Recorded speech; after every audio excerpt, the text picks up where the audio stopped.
It little profit that an idle king. It little profit that an idle king. হ্যাঁ, কোনো লাভ নেই কিংবা খুব সামান্য লাভ যে একজন অলস রাজা। ঠিক আছে, এই লাইনটা মানে পুরোপুরি কোনো লাভ নেই। ইট লিটিল প্রফিট মানে কি কোনো লাভ নেই কিংবা খুব সামান্য লাভ, দ্যাট যে অ্যান আইডেল কিং একজন অলস রাজা। ঠিক আছে, প্রথম লাইনটা শেষ। দ্বিতীয় লাইনটা কি বলছে দেখো, by this still hearth among this barren crags. Hearth মানে ফায়ার প্লেস, ফায়ার প্লেস মানে কি অগ্নিকুণ্ড কিংবা উনুন যা কিছু এই জাতীয় অগ্নিকুণ্ড।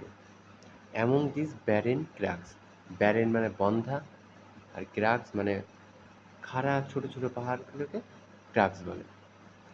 তাহলে কি বলছে, বাই দিস স্টিল হার্ট, অগ্নিকুণ্ডের পাশে। বাই দিস স্টিল হার্ট মানে বাই দিস স্টিল হার্ট মানে কি অগ্নিকুণ্ডের পাশে।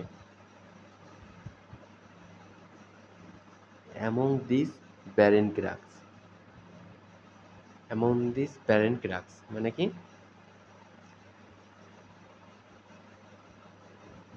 বন্ধা মানে অনুর্বর। এখানে ব্যারেন ক্র্যাকস বলতে বোঝাচ্ছে অনুর্বর পাথুরে জমি, অনুর্বর পাথুরে জমির মধ্যে অগ্নিকুণ্ডের পাশে। দেখা লিটিল লিটিল প্রফিট বলতে এখানে কি বোঝাচ্ছে, একটা ডোমেস্টিক জীবন উইথাউট অ্যাডভেঞ্চার, মানে বাড়ির মধ্যে ইট ইজ কোনো সামান্য লাভ নেই কিংবা কোনো লাভ নেই কিংবা খুব সামান্য লাভ বলতে এখানে বোঝাচ্ছে।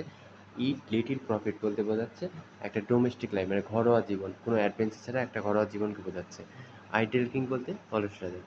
By this still hearth, still hearth বলতে কি বোঝাচ্ছে, ফায়ার কুণ্ড। Among this barren glass,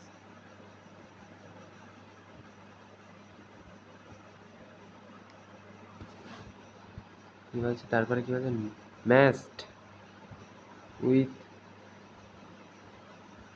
with an aged wife. Aged wife মানে বৃদ্ধা ওয়াইফের সাথে, মানিয়ে নিয়েছি বৃদ্ধা ওয়াইফের সাথে।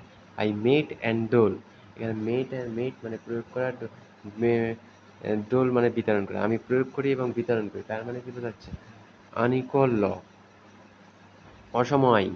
আনটু এ স্যাভেজ রেস, স্যাভেজ মানে বর্বর, রেস মানে জাতি, আনটু মানে প্রতি। আই মেড অ্যান্ড ডোল আমি প্রয়োগ করি এবং বিতরণ করি, আনইকুয়াল ল অসম আইন, কাদের প্রতি, আনটু এ স্যাভেজ রেস বর্বর জাতির প্রতি।